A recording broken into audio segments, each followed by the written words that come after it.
Hi everyone, and welcome back to Purpose to Love. My name is Randy, and today I want to add to the discussion we had last week about discussing hard topics of racism, justice, and advocacy for those with special needs. And I just wanted to talk more specifically about a subgroup and maybe some thoughts, ideas, food for thought for you as the parent, the teacher, or the direct care professional. So if you have any other added thoughts or ideas or experiences, please leave a message below, and I would love to have this conversation with you. All right, let's get started. So first, I just want to, give you the demographic or the group, the subgroup I'm really thinking of or talking about. And this is really for individuals who have intellectual disabilities, more high functioning, or who have autism or Aspergers that fall within that category that are more high functioning. They are able to, take transportation on their own to go to work or do what they need to do. They might live, as an adult, they might live on their own or with another roommate with limited, staff supervision, just staff maybe checking in on them from time to time.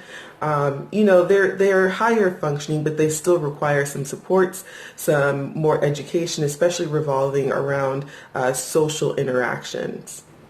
So even more specifically, for individuals that fall within that category of higher functioning individuals with intellectual disabilities, autism, Asperger's, all of that are people who have those diagnoses but are Black and people of color.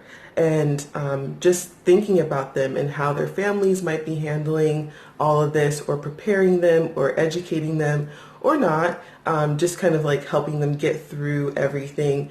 And so this is more specific to that specific subgroup of individuals who are Black and of color, who have higher functioning disabilities, and those who care for them and serve them, parents, teachers, and direct care professionals.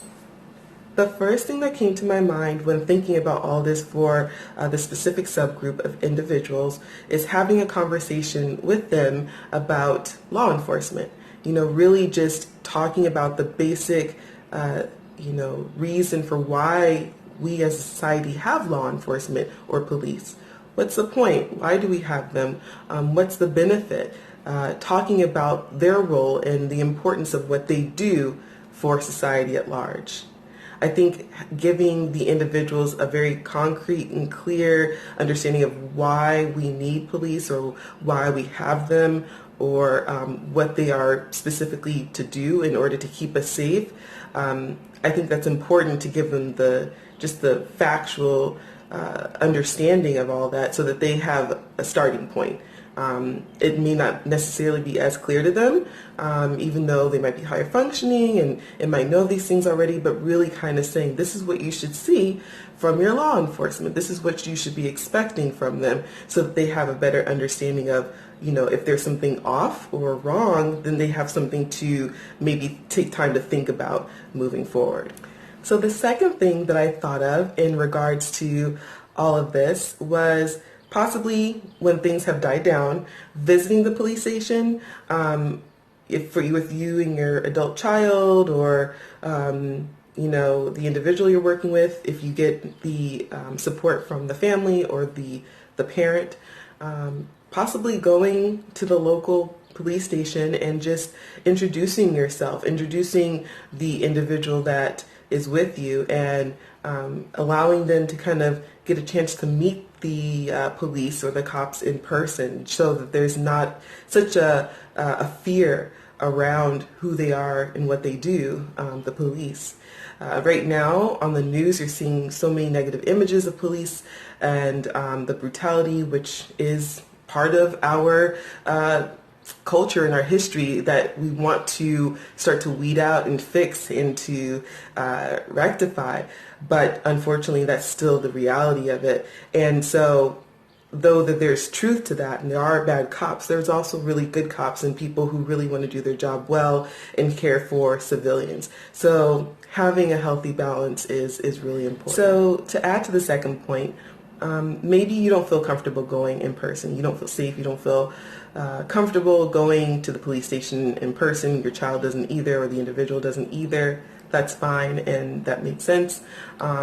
Maybe an idea would be to write a letter, maybe with a picture of the individual and just a short synopsis of like who that person is and how they communicate best and how they might be afraid sometimes, and it might be hard for them to speak, or they don't always follow directions right away, and how to maybe interact with them in a safe way, you know.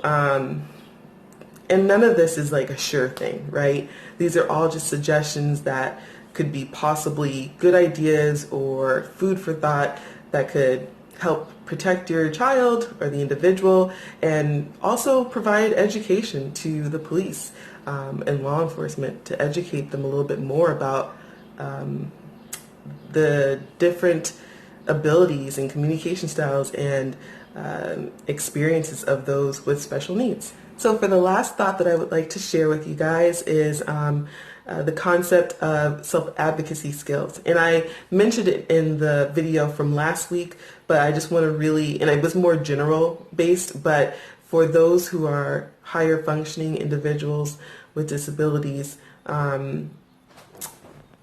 I really think it's important for them to gain confidence and understanding in their self-advocacy skills, because we as the caregivers and parents and teachers, we do that all the time for them, but they really have to develop their own voice to express their wants and their needs, likes and their dislikes, because especially if they're out and about independently most of the time, they need to be able to articulate yes or no to people, or they want this or they don't want that, just to make sure that their voices are being heard and that they can stand up for themselves as best they can.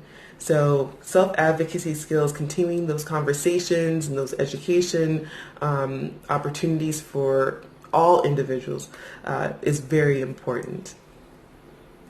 So that is all I have for today. Thank you so much for watching. Again, today's video was really just kind of trying to brainstorm, throw out different thoughts and ideas to keep our individuals and our loved ones safe, and to possibly provide education for the rest of the community, yeah, just to keep the conversation going. So if you like this video, please hit the thumbs up button, leave a comment below, share your thoughts and ideas, your experiences, share with your friends and family. So thank you so much for watching, and remember, you are purposed to love. All right, take care. Bye.